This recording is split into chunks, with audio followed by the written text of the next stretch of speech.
à la chasse aux bedbugs. Vadim Gilevich est exterminateur et aujourd'hui son ennemi peut se cacher dans les moindres recoins de cet appartement. L'invasion de la punaise de lit à New York ne semble pas prête de s'arrêter. Que ce soit un vieil immeuble ou un autre plus récent, ça change rien. N'importe qui peut avoir des bedbugs.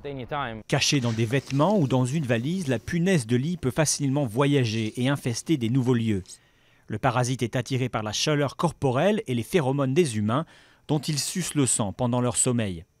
Et l'adversaire est malin, la punaise a appris à reconnaître les pièges posés par l'homme. Elles sont prudentes quand elles rencontrent des surfaces un peu collantes.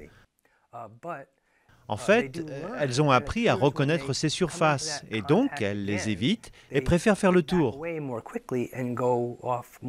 Autre phénomène inquiétant, le bedbug peut devenir résistant au poison si la dose employée n'est pas suffisante. Si une femelle absorbe une petite dose de poison, elle peut survivre et devenir résistante et ensuite transmettre cette mutation génétique à sa descendance. Le parasite a également un coût. Une entreprise peut débourser jusqu'à 100 000 $ pour nettoyer ses locaux, parfois avec l'aide de chiens renifleurs.